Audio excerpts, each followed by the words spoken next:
Parler du lien amoureux. Toby Nathan en parlait l'autre jour. Et puis il y aura aussi Francis Palmer qui en parlait aussi. Ils ont parlé d'autres orateurs sur ce sujet, comme Crève-Cœur, par exemple. Et la question qui se pose, pour moi, c'est de savoir si c'est l'homme qui va vers la femme ou la femme qui va vers l'homme. Elle se pose, en réalité, elle a sa solution. De toute façon, est-ce que c'est Dieu qui va vers les hommes ou est-ce les hommes qui vont vers Dieu? Ça veut dire que l'homme est Dieu. Je pense que les femmes, le problème des femmes, c'est qu'elles admirent les hommes. Elles ont une vénération pour les hommes, et non seulement pour les hommes, mais leurs œuvres, leurs créations, leurs productions. Elles sont fascinées par le génie de Beethoven, de Picasso, etc. Et quelque part, c'est la base, c'est la clé du rapport amoureux.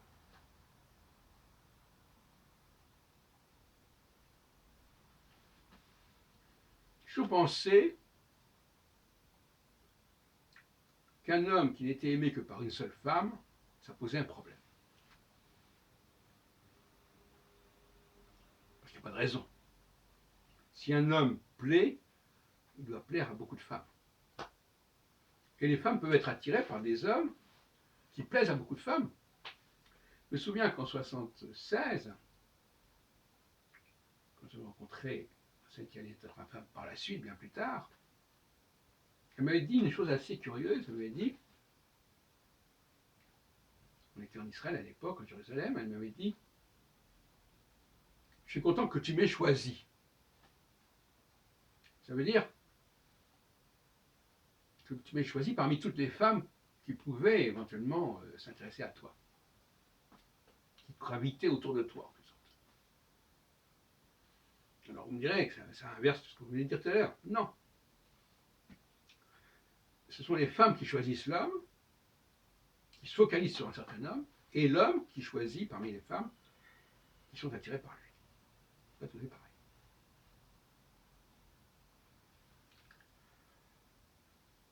Alors il y a un contrat, il y a une alliance qui se fait entre l'homme et la femme qui le choisit, et qu'il choisit parmi d'autres femmes qui pourraient l'avoir choisi, et lui qui choisit parmi d'autres femmes qu'il avait choisi.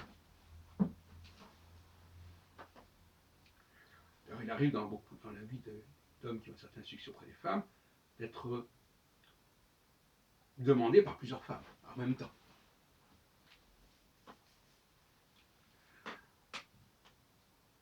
Alors là, on a une problématique qui est à la fois de l'ordre de l'amour, et à la fois de l'ordre théologique.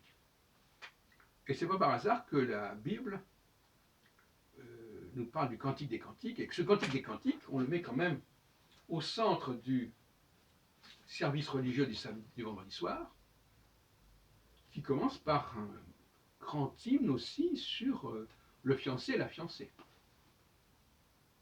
Et entre parenthèses, le mot épouse veut dire promise, veut dire voilà. L'Echad Dodi, c'est carrément une rencontre. Et il y a une vérité là qui a été oubliée à mon avis. À quel point le rapport de l'homme à Dieu est proche du rapport de la femme à l'homme. Quand on a compris ça, il y a beaucoup de choses qui s'éclaircissent, n'est-ce pas? C'est un faux débat de dire les hommes et les femmes doivent être à l'égalité.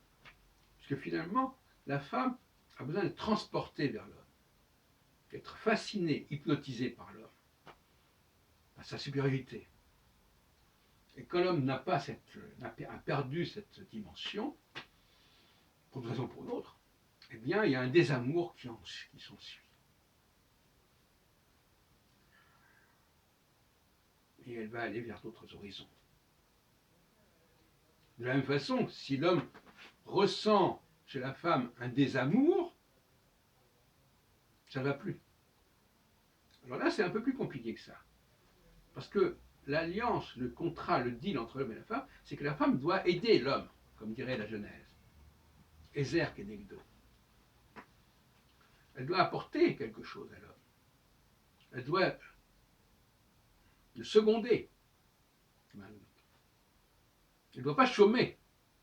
Elle doit travailler. On dirait, elle peut aussi faire des enfants. C'est un travail aussi. Comme j'ai dit, c'est aussi, en faisant des enfants, la femme fonctionne comme un outil, est utilisée comme un outil. Donc, si la femme ne sert à rien, ne fait rien, vit au crochet de l'homme, ça ne va pas. Il faut qu'elle se rende utile. Qu'elle se rende utile, excusez-moi.